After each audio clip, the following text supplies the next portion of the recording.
With that, I'm going to turn it over to Sarah Janner, our secretary, who's going to introduce our visiting professor and our topic for this evening. So thanks everybody for joining.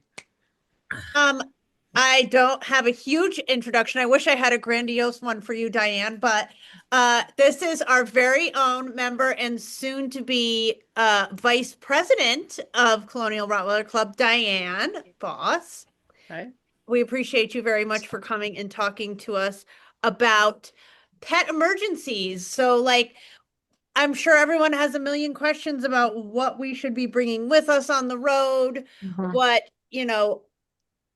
are common problems that occur on the road. And yeah, I guess I'll leave it to you. And Diane, just tell me, I can share the screen anytime. So if you want me to do that now, I certainly can. Okay. We have that list too, but do you want Yes. to wait till later to show I can put it up right now if you want. I have to figure out how to do it. Hold on. It's a list people can be reading of things that you can get over the counter and should have to go with you for traveling. And there's other things that you may not be able to get, but you could start to try and acquire, which are extra things that are nice to have too, since we all travel a lot with our animals. That's the hard part. I think that traveling brings on different stresses, and then you don't have access to your usual people, and it just makes it certainly get complicated. That try to have list are kind of things you need a vet to help you with. Probably those are. Oh, I'm sorry. That's the restriction bottom. items. That's the bottom. That's the bottom. I'm sorry. I was one step ahead of myself. Well, we could start with the likely emergencies just to start to talk a little, but in my opinion, traveling, the most likely emergencies are going to be diarrhea, vomiting. Of course, for traveling, we have, and that shows you could have a chance of a dog getting a wound, bug bite, ear infection that makes them start to shake their head and become miserable. I think sometimes our show leads bother that ear, and it's dinner time, Dick, right now. And can cause a little problem there. Eye injuries, irritations, to me, all broken toenails, all common things that you can expect to happen at some time, versus less likely but more serious emergencies like severe vomiting and diarrhea with lethargy, collapsing, facial swelling, heat stroke, dreaded bloat and torsion, those kind of things. You can still try and be a little prepared while you should know what veterinarian is around the area that you could go and get some help on those things. But to me, what we all probably want to try and do is treat our own dogs for the minor things and not have to go seek help. It's just, and a lot of us people who show are, I think, pretty darn good at having things available and treating our own animals, and doing a good job. Time out for 1 second, Diane. What right now, do you guys all only see what do you see? We can still see part of your computer. How do I get that to go away? Just minimize it. Oh, there we go. Okay. Sorry. We can still see like. Yeah, but that doesn't matter, right? That doesn't matter. Maximize it. You're sharing your screen, which is sharing your computer. You're never making that go away. I know, but that's okay with the sidebar, right? You guys can read all this? Yes. Okay. So Sue, as long as you can moderate the questions and the raise hand thing, because I can't see that when I share my screen. Okay, sorry, continue. Someone talking back there? You're good to go, Diane. I'm sorry. Okay, it's okay. Do we want to have any questions, or I can start to go over what I would keep around to treat some of the more minor emergencies? Tammy, go ahead. Tammy has a question. Okay. It's not really my question.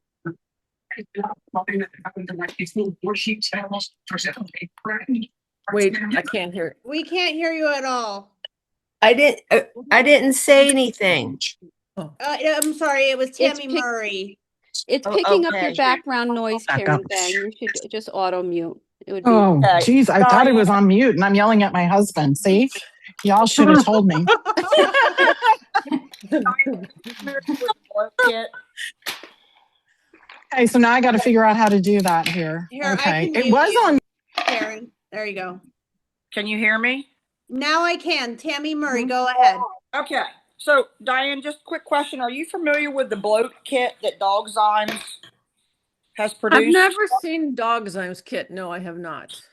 Okay, so not only in traveling, but I'm like 40 minutes from a vet, period, an emergency vet. And I know that probably my likelihood of survival is, greatly reduced. The one place I would prefer to never go, the other place is a Blue Pearl, and the times that I've had to go, they don't have a surgeon available. So that leaves me to University of Pennsylvania, which is an hour and a half to 2 hours, depending on traffic. So I invested in this bloat kit, and it has a stomach tube, a mouth block, a 14 gauge needle, Okay. probiotic paste, bloat buster paste, and a 60 cc catheter tip syringe. And frankly, it scares the living shit out of me just looking at this stuff. Well, yeah. I mean, a true bloat kit, like if a dog came to the clinic, it's like a horse foal tube. It's a big, hard tube, and the dog's going to be probably either dying or sedated when you use that. Right. That's the ones you really need to have. What we can have on our own emergency kit would be like an aquarium cleaning tube. I keep one in my truck, like for suction out an aquarium, and some lube. And if my dog was in trouble, you're gonna try and shove that down gently because you don't want to tear through the esophagus, but you could attempt to. You can use a roll of tape instead of that block, and we went right to the worst thing possible with the bloat. You would put a roll of tape in the mouth and tie the mouth shut over it and try and push that tube down gently. And the reason they gave you the 14 gauge needles is if the dog is in trouble and in shock and going to immediately die, you would stick the big gauge needle right through the abdominal wall to relieve gas, like as an absolute last resort. Okay. Which could save their life because it takes the pressure off, but you're going to have peritonitis and all kinds of problems after that. Yeah. One thing leads to another, right? So, I mean, it comes with a booklet, and if I think about it, so I'll have it at CRC. So if anybody wants to look at it, if you'd like to look at it and tell me if it's worth the salt, or should I just not bother, or Well, I would have it. At least if there's a tube in there and a big gauge needle and a way to pass the tube through something, that's kind of what it's going to involve. Okay. If the dog is not fighting you unless you do it, who knows? Exactly. Diane, may I comment? Yeah. So I'm at the cone. Okay. I keep that in every vehicle I have and every bag that I carry to dog shows. Yeah. Agreed. That's on my list too. If you even think something's starting to try and break stuff down. Right. Like your gas X or, that kind of thing. I think it can help. We have a question in the chat to Diane. What do you recommend for diarrhea on the road? Oh, okay. Well, let's go back to that in our likely, like almost guaranteed things to happen if you travel enough, right? Right. So one thing to realize when a dog gets diarrhea, there's small intestine diarrhea and large intestine diarrhea. Stress diarrhea is large intestinal. It's like colitis, inflammation. Those kind of diarrheas, you see mucus maybe on the stool, maybe blood, not that uncommon, little of fresh blood because it's coming from the colon, not the upper GI tract.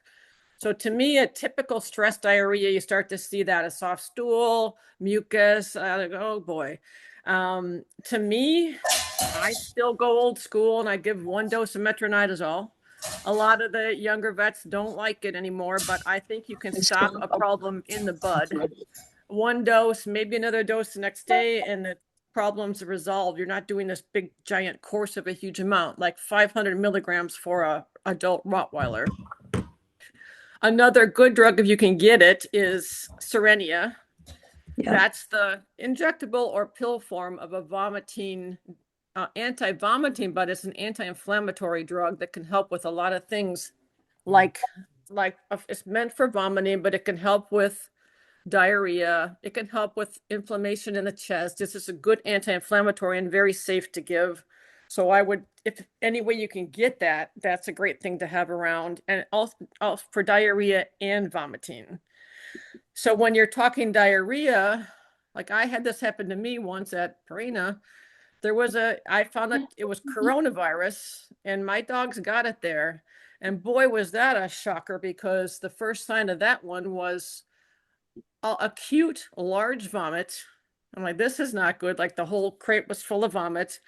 Took the dog out and the diarrhea is like a garden hose. It comes out like water. So you know you have an upper GI diarrhea from the stomach or small intestine, which is different than your stress diarrheas that are more like the mucus and the colitis and that kind of thing. And the large volume small intestinal diarrheas can take them down faster. You know, it dehydrates them. They feel crummy. So those are the dogs you would want to potentially give fluids to. Subcutaneous fluids are nice to have. Probiotics are always good to have. The Gas-X, like we talked about before, but in this case, I would not use that. You can use famotidine, which is Pepcid over the counter, and that doesn't hurt anything to temporarily bring the stomach acid down a little bit. So for general, if you can have metronidazole or Serenia, that's great. At least have famotidine. Probiotic won't hurt anything. Sub-Q fluids can be really helpful, especially if you're traveling with young animals, because those are the ones that can get overwhelmed pretty quickly. So that's general information on diarrhea and vomiting. Anything specific I can answer on that? Anybody?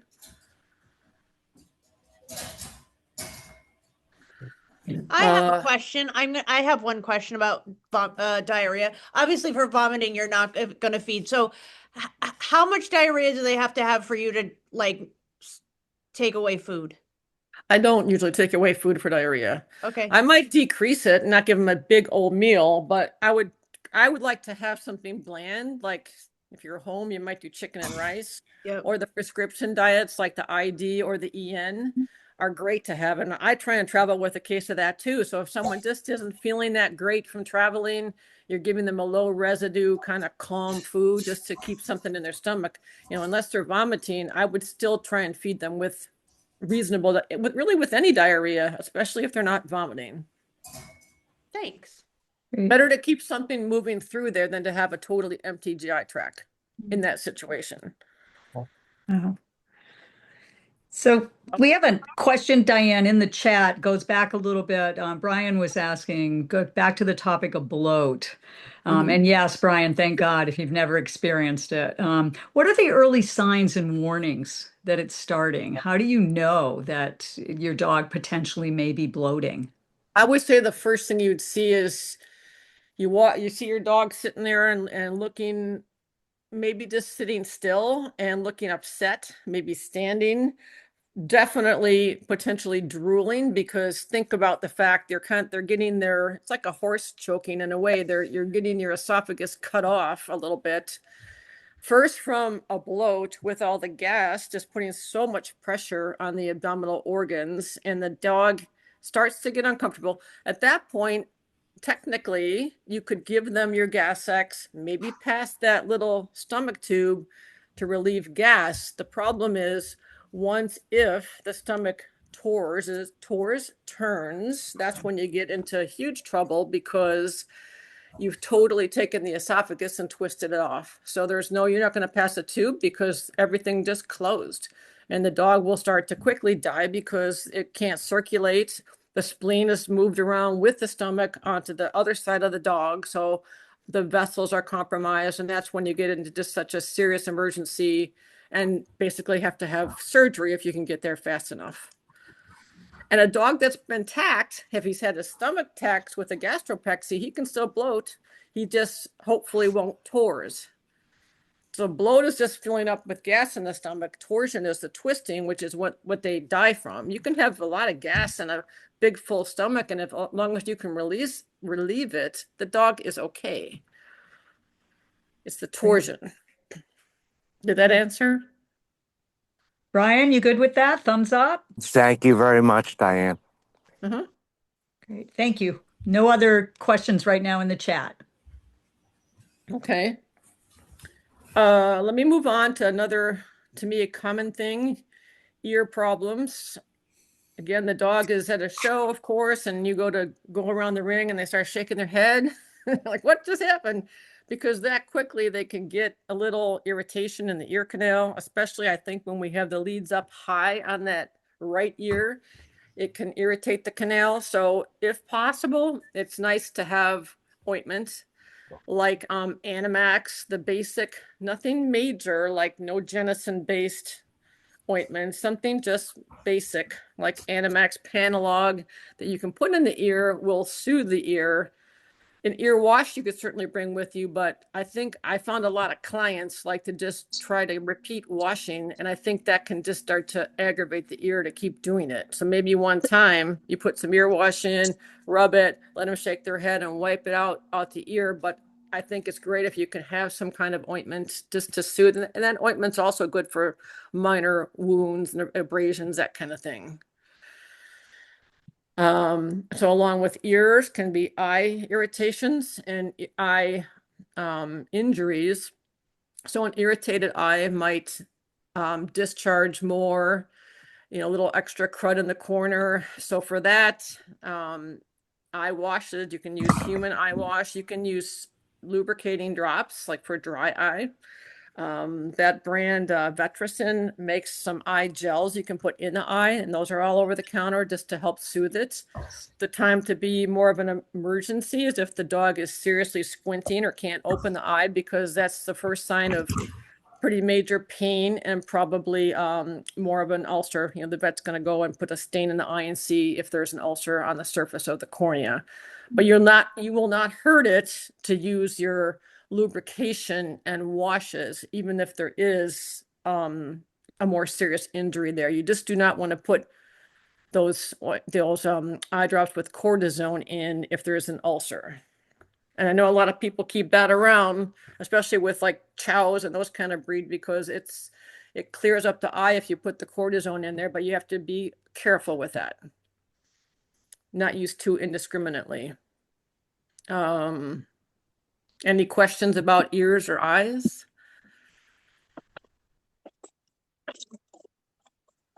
Yeah. Go ahead.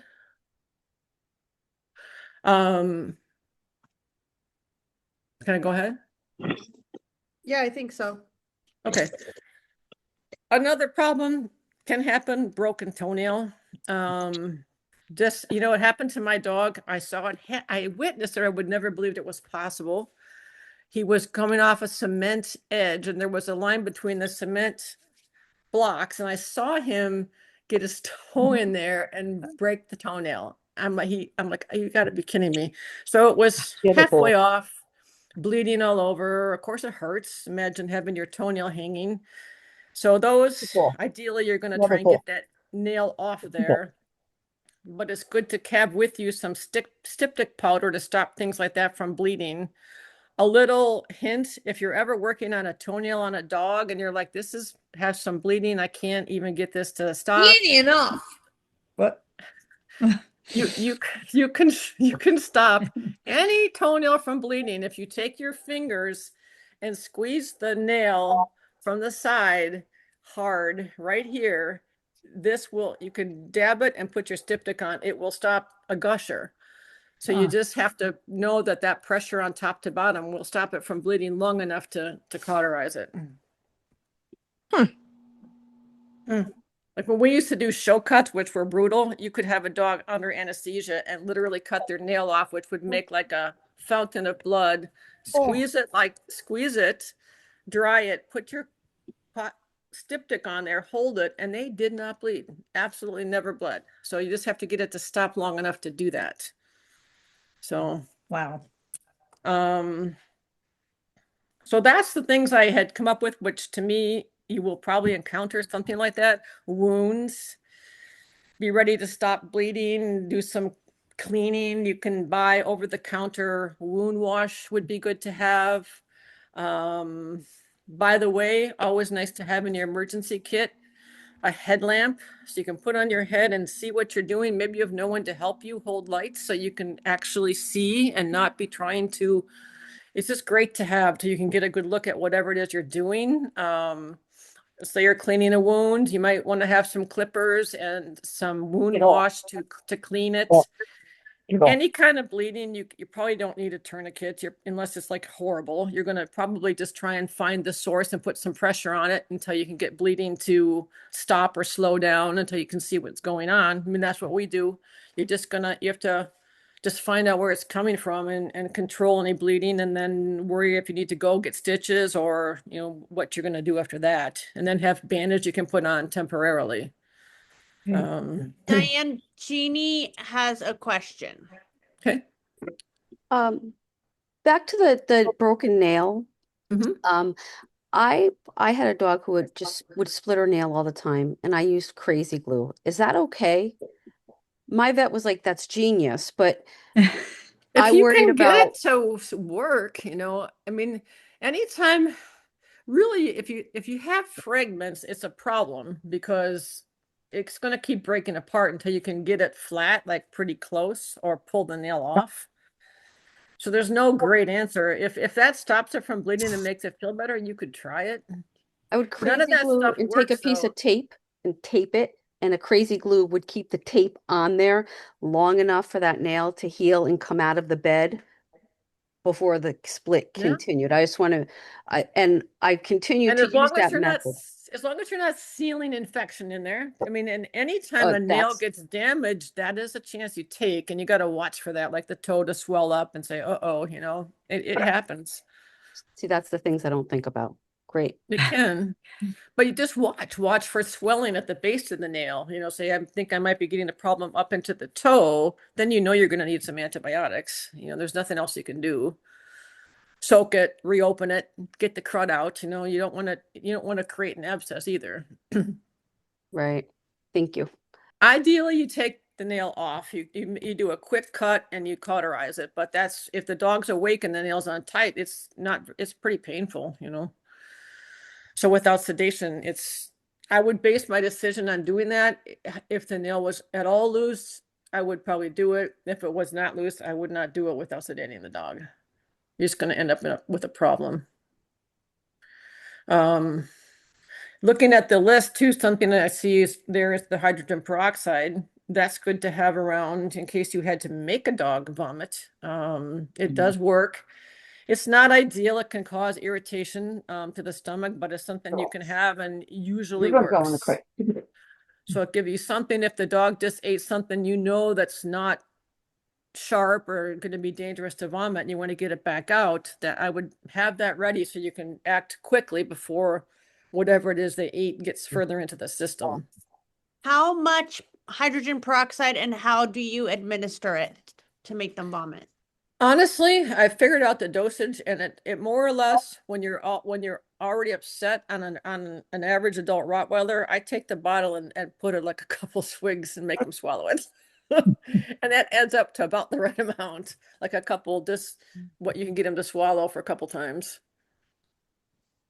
It's probably like 20 cc's. It's more than you would think, but rather than sit there and try and measure it and make them take it, You're not going to kill them if you do too much. Well, way too much. Yeah, or you can repeat it, if you do it once. I wouldn't repeat it more than one time if they don't vomit. Some dogs just don't vomit. Lake, we are looking around the Breaksville area, some tire rotation, indicating maybe a tornado trying to form. Highway O. Hey guys, can everybody put people on mute, please? So in the process of forming. So we'll zoom out here and show you that tornado warning continues. Where is this? I see it as Donna's iPhone. Donna's iPhone. Is it Donna's iPhone that I see the green lit up? There we go. We got mute there. Thank you. I hope you're safe. I heard tornadoes, so I hope everybody's safe. So stay put. Sorry, Diane. Okay. So, and I'm going back to more serious problems, like we talked about bloat. We all have to worry about heat stroke, right? That's pretty scary. Good to keep a thermometer with you. Be ready on these hot days because it can happen when you don't really think it's going to. So you should always have a thermometer and check the dog's temp. You can be surprised how high they can start to get. And if they're starting to look distressed, panting heavily, gums start to get dark pink looking, just muddled looking, drooling, you better get them into a cool area, into the shade or air conditioning. You can use some cool, not cold, cool water on their face and feet and onto their abdomen, and use fans. We need to watch for that because once they get past like 105, they may seem to be recovering, but then they end up going into other issues. So if the dog gets over that, I would definitely, no matter what, get them to the emergency to get checked, even if they seem to be recovering. So that's a scary one. Also, collapse from, let's say, a bee sting, an allergic reaction, and the dog all of a sudden, out of nowhere, maybe the face swells, or you see they bit something and they look like they're getting weak. I mean, you can have things like that happen. It's good to keep things like Benadryl.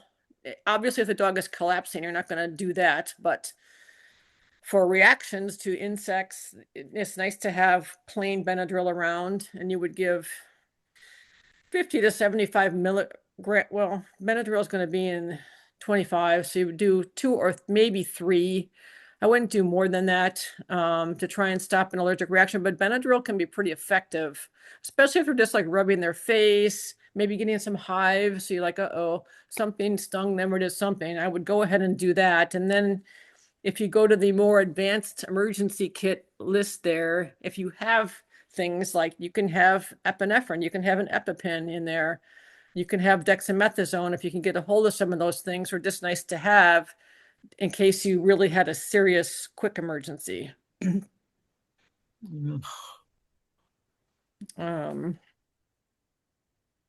that kind of covers all the things I thought of as far as things we will likely face or things that you hope you don't face. And again, you can try and do some things to help while you're figuring out the closest emergency place to get to. Any questions? For hot spots, Mm-hmm. things that you would do if you didn't have things on. You mean just like just out of nowhere, like a hotspot? I've had it happen at dog shows. Well, there's a great product called neopretif powder. If you can, that is wonderful. Powder in general, when you have a wet wound or wet, whatever, it's not really a wound, but that when it's wet like that, what you really don't want to do is put ointments on that keep it moist. You kind of want to dry those things so you could clean it good. I would try not to shave it, obviously, especially if you're at a show, but I still clean one time with peroxide, only once. Or you could use saline. And then if you can even use like Gold Bond powder, like some kind of powder you can rub in there and just help to dry that up. And the neopretif can help take away itching too. But you may need more than that. You might need some oral antibiotics. You might need something for itching. You can try Benadryl, but it's not that effective really. So you might need something like the newer products for itching, or if you have prednisone with you and it's a healthy dog, you could give a short course of that just to get you through it, So Yeah. I trying to remember something that our vet made us one of our dogs when they were pregnant for it, and it was like magnesium something. It was like all white that we like poured, like cleaned it with. Do you know what I'm talking about? a cleaner, Not necessarily a cleaner, but it was like because we couldn't give them anything because they were pregnant. It was magnesium something. like calamine, maybe? I don't remember, but it was like all like it was like milky white. Huh. And a liquid, Yes. not a puff. I don't know. Offhand, I don't know. Okay. Milk of Just don't magnesia? Maybe milk of magnesia? Yeah. Was that, yeah. I don't, maybe that would be soothing, maybe. You just don't want to gob on a bunch of ointments to keep the moisture in there. That's to me the thing that you can later on when they're getting crusty, but in the beginning, you want to kind of keep that moisture out of there. Right. And what you put on probably dried once you put it on, so that's different, Okay, thank you. Sure. So Diane, we have a question in the chat from Doreen. What is the shelf life of IV fluids? They'll say in the bag, they'll have an expiration. So you can look at your bag and see. It's usually a few years. And if you store it right and no one stuck a needle in it, I'm sure you can keep it beyond what it says. I mean, you really can. It's just once a needle's been stuck, like, so if someone's taken something out, 20 cc's, technically they could have gotten some contaminant in there. And you don't want to end up with an abscess because you gave your fluids, but. And keep them like out of the dark, like store them at a nice temp and not where there's light on it and things like that, just to keep it from, going bad. And just of note, Diane, in the chat, Tyler shared when we were talking about cooling dogs down when they get overheated, that perhaps that rubbing alcohol, does that help to cool dogs down? You can. You can use that, especially on their groin, for their paw pads, their ears. You could dab some on, put some on there a little bit along with the cool water. Absolutely. And the fan. Super. Mm-hmm. Thanks, Tyler, for that comment. No worries. So any other questions? Anything that anyone's had happen to them that we didn't talk about that they wish they knew more about at the time? I can't think of anything else right now. I'm sure there's other things. I just have one small comment about bloat, since I've experienced it with Bernese Mountain Dogs. What we've always been told to also check is like you feel their belly and it feels like a basketball. Get them to right. Well, true. Yeah, and as it advances, as the stomach gets big enough that you're gonna get a big abdomen. That's pretty big at that point. But yeah, you can like ping until there's air building up in there. And that's certainly not normal. If I saw my dog standing there with the head in a unusual position, some drooling going on, I'd be like, oh crap, that could be a bloat starting. And yeah, I probably would put my hand gently back there and feel up under the rib to see if I felt the stomach getting big at all. Because to me, if the abdomen palpates nice and soft, I can push my hands up under the rib cage. It's probably not, at least at the moment, it's not really bloating. So if you feel like doing that, you can do a gentle abdominal palpation and just see in case you felt and you could practice on your dog when it's healthy and just gently palpate and see what a normal abdomen feels like. If the dog is relaxed and standing, they should let you put your hands under and gently feel, and it's probably good to practice and just know what the normal abdomen feels like. You don't feel anything really. You shouldn't feel a big spleen. You shouldn't feel a stomach at all. You might feel a bladder if you go way back to the back of the abdomen, but it's probably not a bad idea to just learn what that feels like in a normal situation.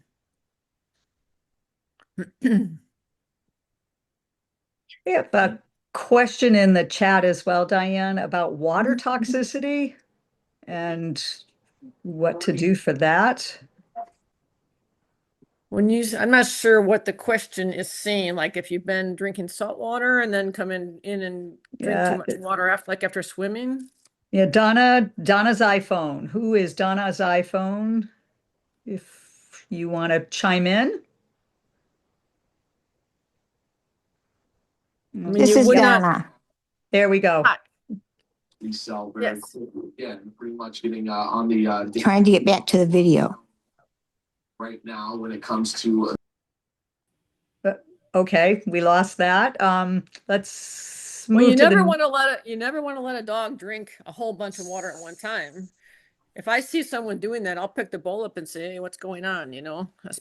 Certainly when they come in and they're hot, you don't want them to come in and have a big drink of water.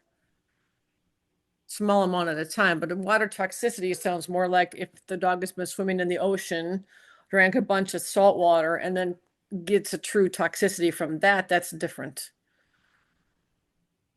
Okay, well, if they come back in, Diane, Okay. we'll fill that in. But then Okay. who do I have? Diane, what do you suggest to do for the dog that won't poop away from home? How about that? I think we've all experienced that. That's a good one. Yes, we have. Squeeze them Well, really hard. The worst to me is not urinating for females, like the young females. I think Yeah. Sarah, one time you saw me out there walking for like 2 hours. I'm like, they won't pee, they just won't. And I think then I tried like gentle pressure on the bladder, let's walk again, and that's just. But pooping is different. I believe in using the phosphorus matches. I think they work.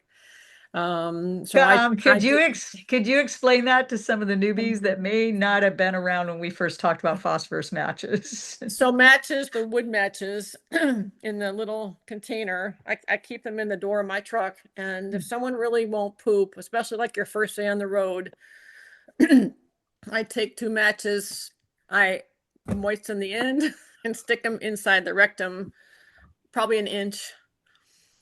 Maybe do a little wiggle, and you take the dog for a walk, and that phosphorus, like which is an enema, that does tend to stimulate them to poop, at least to push the matches out if nothing else. So it does help. Now you don't want to freak the dog out sticking something back there, so you have to have a dog that doesn't get too upset when you do it, and you have to do it gently. You don't want to jam it in. It's like very gentle, but it's effective for pooping typically.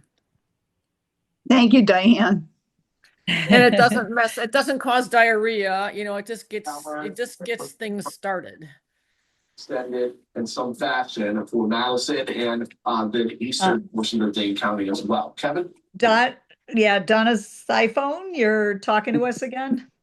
Well, I'm here, but I'm just trying to get the video back. Oh, okay. Were you the one who had the question about the water? Yeah. A friend of Okay. mine has a small border collie, and she had water toxicity when she went swimming in a little lake, and she had to rush her to the vet. Mm-hmm. Yeah, she just, for some reason, that'd be a border collie thing probably, that drank a whole bunch of water while she was out there playing, and got herself sick enough. That you would have to go get help with and get the dog admitted somewhere. But that's kind of, most dogs don't do that, I would say, unless they're just like really hyper swimmers, or I would worry a lot more about salt water. I did see reports coming. Great. Donna, does that help your question? Yes. Okay. Perfect. Great. We're going back to bloat, Diane. I think, this crowd, I think all of us fear that. And it's just, what prompts it? Do we really know? Is it too much activity after eating a large meal? Well, Is it just depth of chest? Do we know I think anything further? I do think it's somewhat hereditary. I think there's certain breeds of dogs that are more prone to it. Yes, all of us with big dogs should never let a hot dog have a big meal or a big drink. So if they're out playing and it's going to be dinner time, bring them in, let them calm down for 30 minutes till they're breathing normally before you feed them. And certainly don't run them after, don't let them exercise after you have fed them for a couple hours. Don't take them out running or playing hard or anything. So just let the dog rest during meal times and don't let them have gigantic drinks of water. Bloating,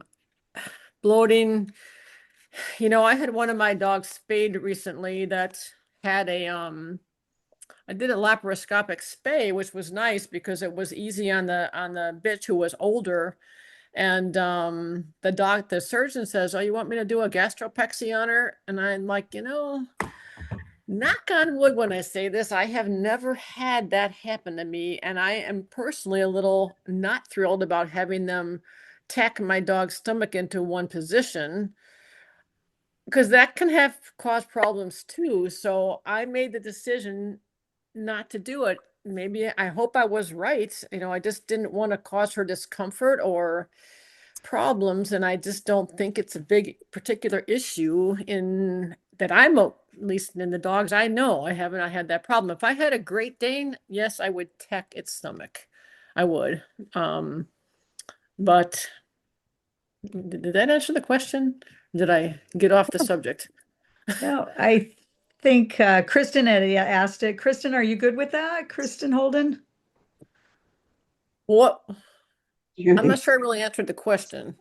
Yeah, it was, is it too much activity after eating? We were just trying to, get some sense of. What's her name's? Yeah. Yeah. Hey, And it's it's- Kristen. Yeah, I was listening And too. it's Yes. I was probably going to better ask her to feed. about pool water. I was always afraid of these dogs.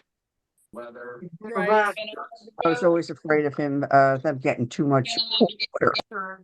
They I can. can see that I mean, I think you need to limit if the dog is I don't know what going the hell she's crazy talking about. in the She pool. keeps bouncing back and forth. People keep asking different Guys, questions. we got a lot of, Wait, yeah, we we're got getting a a- lot going on here. yeah, Oh, folks, no, I was unless on you're, unless you're diarrhea, asking the but something question, about Palma. please, So I'll let you go. I didn't realize. Jackie. Yeah, I'm just muting people that are showing up as. Please ask the questions in the But chat. Hey, it's back to the- Kristen. Thank you very much, Diane. I asked the question about what prompts bloat. I've never had any experience with it, but I will definitely limit their activity for longer after meals. Thank you. Like a couple of hours. Just always be conservative on that situation and better No to not feed running. I know some people Well, only feed maybe dogs one. You don't, well, and I would recommend feeding 2 times a day and not one giant meal too. Thank you. We do that. Thank you so much. Iowa and into Western Dane County. I don't have any more unless there's any particular questions anyone wants to ask. Hi. Hello. Can anybody hear me? Yes, No, I go guess ahead. not. Okay. We have a swimming pool. And one of the things I always worry about is, you treat the water because you want to keep it clean. Right. And I'm always a little bit leery about the dogs drinking the water because a lot of times they'll just go over and start drinking the water out of the pool. Yeah. I don't think it hurts to drink a small amount. All right. So just don't let them guzzle kids drink down. it. Yeah, they I'd put a bowl of fresh water by the pool so the dog has an option right there of something that you would prefer. Yeah, they're kind of ditzy sometimes. They just make a poor decision. And that's just something that worries me sometimes. Understand. Because I see, especially my son has a lab that likes to swim, and with his mouth open, and I wonder about how much water he's guzzling down. I don't want to see the dog wind up with diarrhea or something because of all the Well, it could chemicals. happen. The Could get diarrhea, it's cholesterol, what's possible. chlorine and stuff that's in the pool. But guess that's something. It's not ideal, but if every time the dog swam, it drank so much it got diarrhea, I'd probably not let it swim personally. It's probably my best option. All right. Thank you.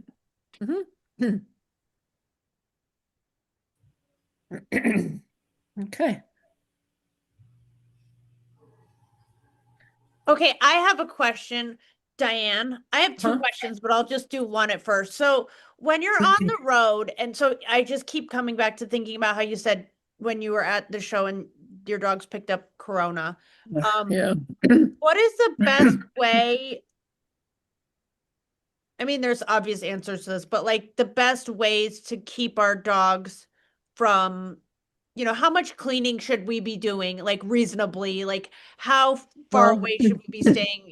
Like what's the best way to avoid situations like that?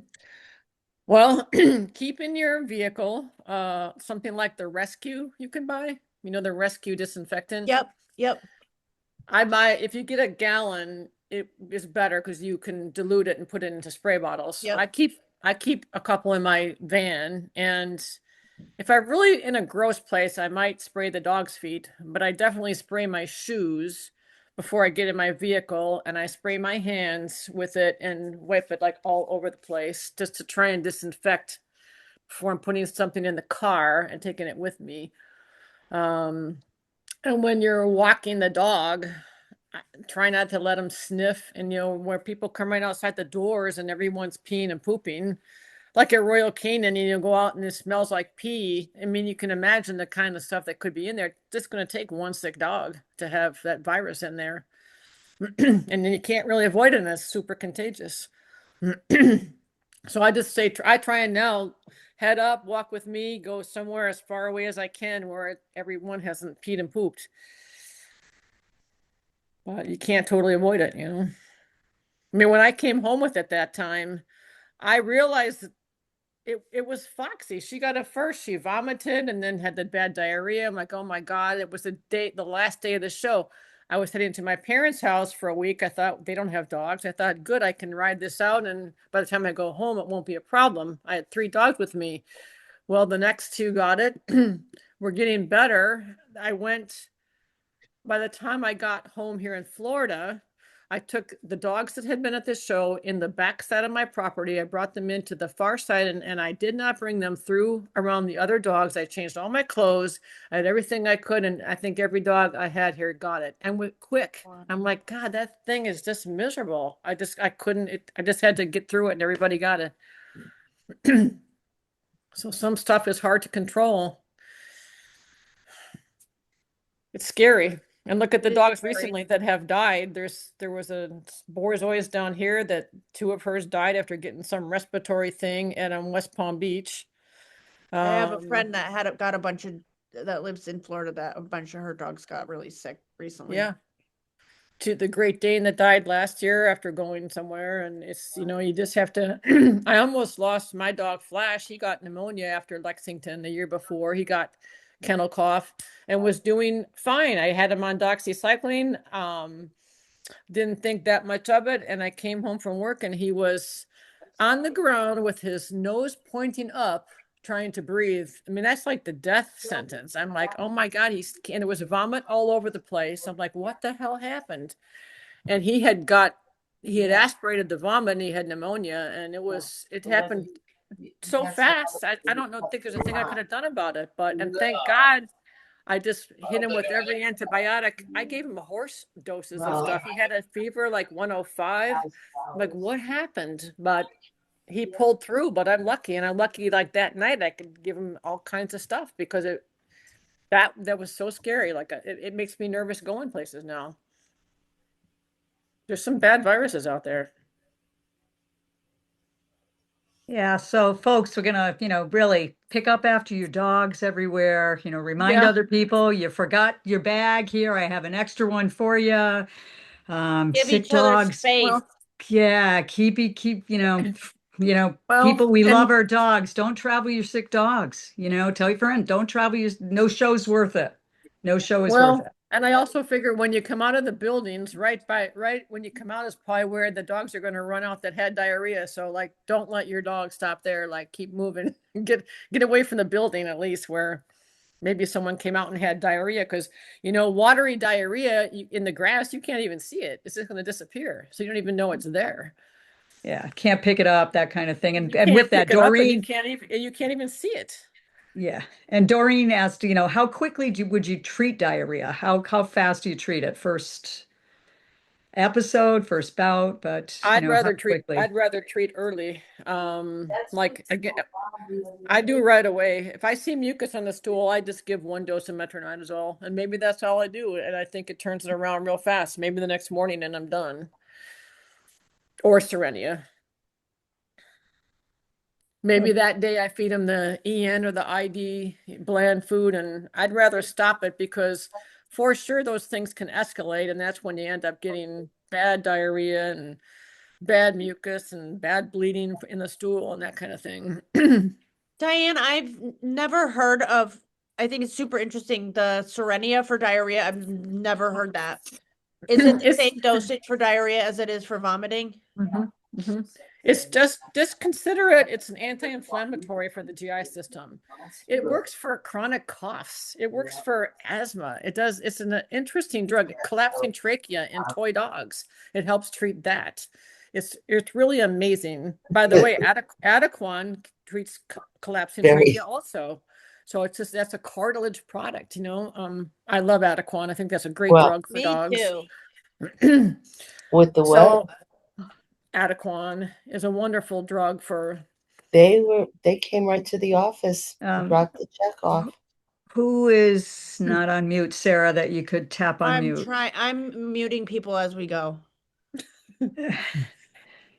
Sorry, everyone, to be rude, but Diane, why don't you explain to everybody what Adequan is? Because I feel like I tell people about it all the time, and it's amazing to me how many people have never heard of it.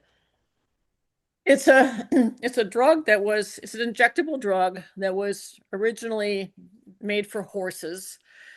And you would give the horse an injection into the joint itself to whatever their inflammation, wherever the problem joint was. And we know there was a lot more money put into horse research on that kind of thing because they're always lame and people invest a lot of money in them. So the product came out of that use that people found then that they could give this drug either in the muscle or actually you can do it subcutaneously also, some brands, and that it would kind of seek to find the inflamed joints and help to make the cartilage become a little healthier, help the joint fluid become healthier and help joints stay healthier. So I use it on, if I have a young dog, I mean young, like 4 months, they get sore a little bit. I'm like, I don't want to give anti-inflammatories like non-steroidals if I don't really have to. So I'll just say, here's your Adequan, and you go ahead and give them that shot under the skin, and you can give it twice a week for a couple of weeks. And I have my older dogs, I give it once a month. It's just it's good for the joints. It's not covering pain. It's just to help keep the joints healthier. And you can give it yourself, and you just give it if you use the brand name, you can give it under the skin so it's not so painful, like sticking in the muscle. I think it's a wonderful product. Not to be confused with the newer drug called Librela for arthritis. That stuff is hell, man. I wouldn't touch my dog with that stuff.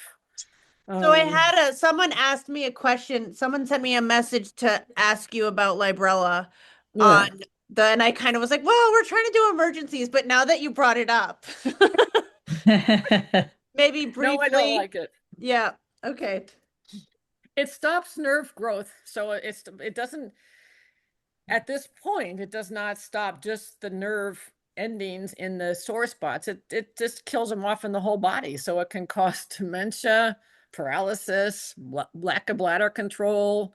It's just got too many side effects. Maybe someday they'll refine it so it goes specifically to a joint, but it doesn't do that. And it can just, it was pulled off the market for people because the side effects were so bad. It got canned, and then somehow they got it approved for dogs, and I don't like it. If things go bad, they're really bad. So maybe if your dog was old and going to die, and I said, okay, I'll try it, maybe, but I would not do it as something thinking you're helping them in the long run because it doesn't.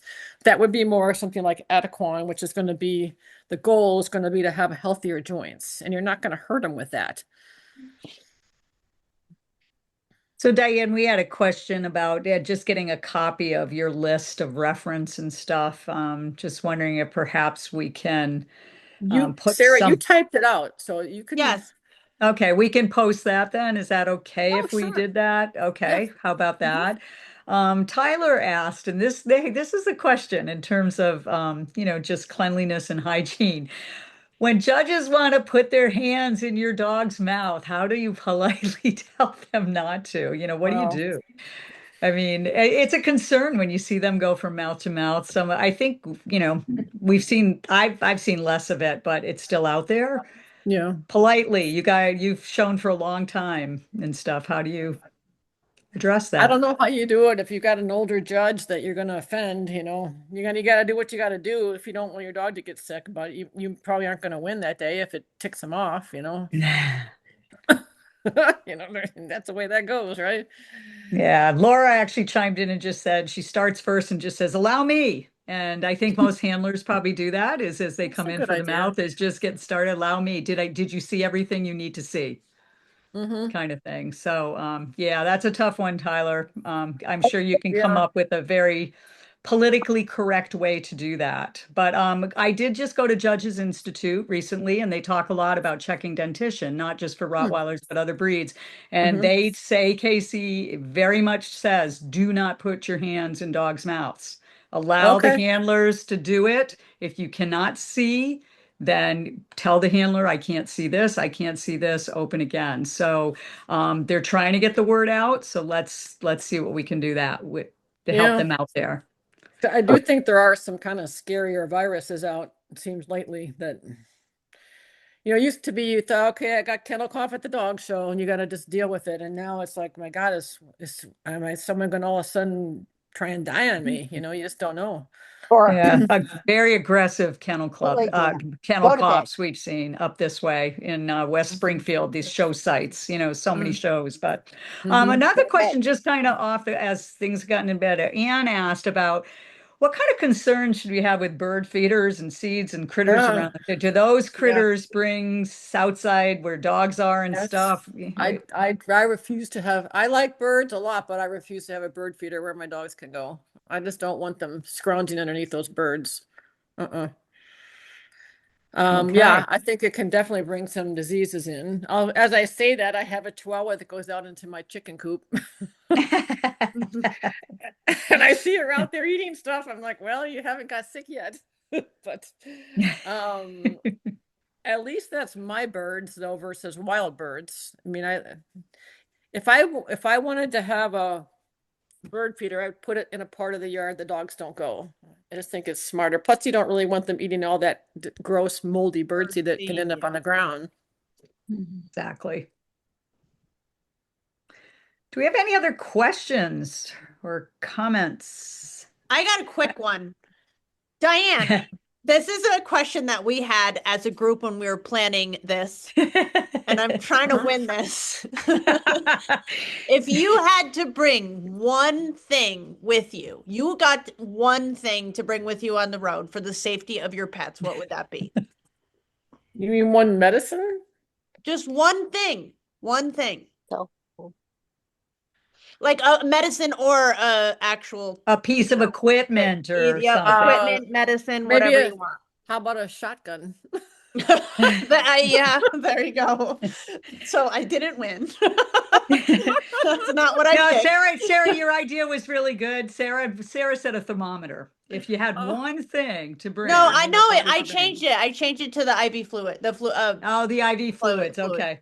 But I think all of us had different answers, so collectively we could all help each other. If I was going to pick the one drug I've used the most when I go to a dog show, it would be metronidazole. Yeah. Because I second that. Stress diarrhea, nip it in the bud, and all is good. Good deal.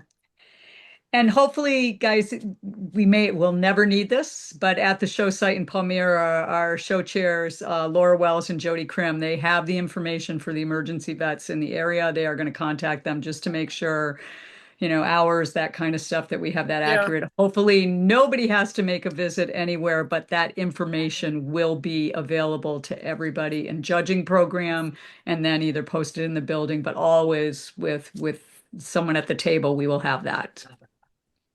It's good to review so when you're panicking, you're not wondering where the heck to go. Of course, now that we have GPS on our phone, it's a little easier. I remember being at shows where you didn't know where you were and thinking, what am I going to do? You're trying to get out a phone book and, to find things. So crazy. Any other questions for Diane? And Doreen, thank you. You guys are the best. Thanks for doing this. Really thank all of you guys for spending the evening with us. Is there any other? Diane, do you have any final or somebody else? Somebody just chime in? I had a real quick one that we were talking about the kennel cough. Okay, Brian, go for it. I know like 90% of the time they treat it with Doxy. Is there anything else that's gentler on the GI? Well, yeah, Doxy's been the go-to. If you want to, I wouldn't know about gentler. Has real big GI issues, and Clavamox is always a good one too. And sometimes you combine those two, but if the dog is going to really, really get sick, you're going to have to change it around to something injectable like enrofloxacin. I mean, when my dog got pneumonia, he was on doxycycline when it happened. Okay, so they're just as effective, if not more effective, with kennel cough. Well, I think Doxy's still a good first choice, that and or Clavamox. Those would be my two first choice drugs if I had a dog start to cough after being someplace. And I would give my Serenia too, by the way, because it helps keep the stomach happier, the GI tract happier, and helps keep the lungs a little happier. So I would get on that too, personally. Okay, thank you. Mm-hmm. Diane, do you have any final thoughts for everyone? Well, I think a lot of us all are pretty good at treating our own dogs, and it's good, and it's, I think, and everyone can help each other and be prepared if something does happen, because we never know. Just good to be helpful to each other. Absolutely. I said to my mom tonight when we were talking about this meeting, I said a dog show is probably the second best place you could be besides at a vet's office when there's a kind of an emergency, because of everybody at the show, somebody's got something and someone will be willing to help you. You just have to ask. That's true. Or a trial, not just a dog, like, what I'm saying. And here in Florida, we have that Anacare place, and I know you can enlist one dog, and it's doesn't matter what size the dog is, and you can buy anything for the whole year for that dog. So I don't know if other states have places like that, but it's nice for show people because you can go buy your Clavamox, you can go buy your sub-Q fluids, and for now anyway, they're still able to do it. I'm sure they're not supposed to be doing it, but they do. But it helps a lot of people. So I have a feeling I know I'm going to be texting my vet tomorrow morning just to get my little first aid kit together, a few things. I think I've got Serenia in my closet, but a few other things, and I'm sure other people will as well. The problem is the old time vets would give you that stuff. I mean, you could buy it. Now, with the corporate practices and some things have changed, it's harder. It can be harder to get a hold of it. So this is where we phone a friend, as Sarah said. Phone a friend. Yeah. If you need help at Yeah. a show, reach out, ask people. People are there to help. Please. Yeah. Yes. All right. So with that, everybody, first session of the Rottweiler Institute, I would say hands up. Thank you, Dr. Diane Voss, for this Thank you, session. Diane. My Really, pleasure.